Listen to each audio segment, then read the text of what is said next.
I was in my apartment during that big quake. I watched the things, how they slipped and slid, and how they swung, and how they fell, and how they lay.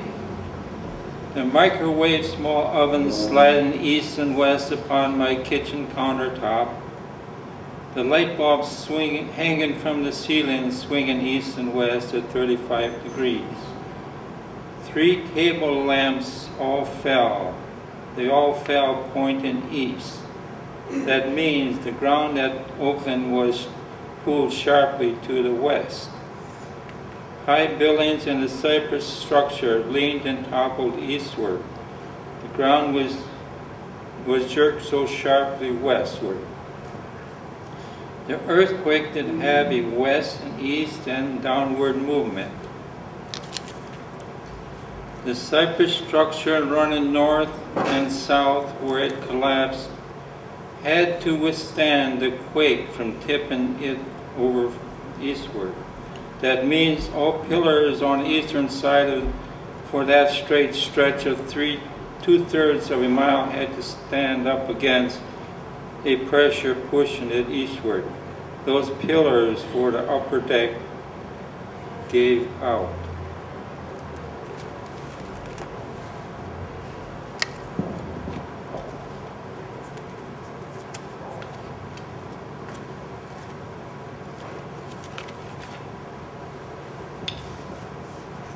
I know I have been looking at the buildings as I walk these Oakland streets, as if I had been seeing these familiar buildings for the very first time. I look way up and see the overhang. They were there all before, but now it seems I see them hang way, way out for the very first time. I used to walk these Oakland streets when it was raining hard, but those high overhangs didn't seem to be up there at all. It is amazing how we notice things, those things that had been there all the time. It's also amazing how we notice a new damage by the quake. A tiny crack upon a wall, an inch-wide crack upon the ground, sidewalk or road, a fallen brick upon the ground, a missing brick from a brick building, a fallen sliding from a building, a sprung hand railing showing how the quake spread it apart about 4 inches.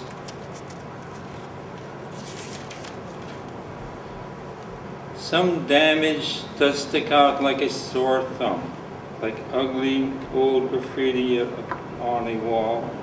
The damage we can call cosmetic. That doesn't affect stability at all. But structural injury is difficult to assess. You almost need the old original blueprints to judge its sturdiness.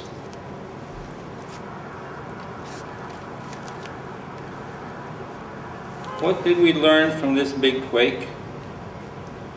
We learned we had exaggerated foundless fears.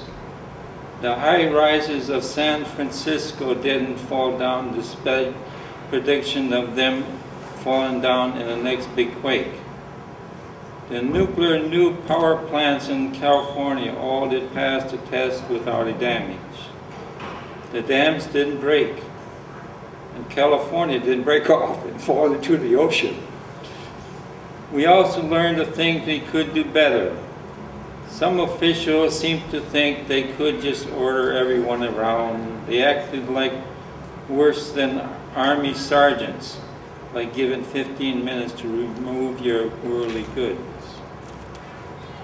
The quake showed that utilities had many weaknesses, as electricity phones were out for a long time. In this day and age, electricity is vital. Short interruptions cause problems like crashing programs for computers, stopping elevators, life support machines, refrigerators, answering machines, or your lights. To have no lights or stove may seem so minor, but honestly, for you, the average person, Is not that how the quake affected you the most? As a healing thought, imagine you are a 3-year-old and the earthquakes are just a game. A 3-year-old would think the shaking was some fun and really was quite tame. And as a final thought, just count your blessings you survived and use Buck Helm's great thought. Thank God I am alive.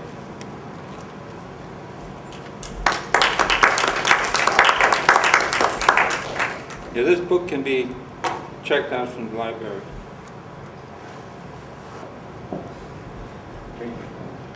So what do you want to do now? Does anybody else want to come up to the podium?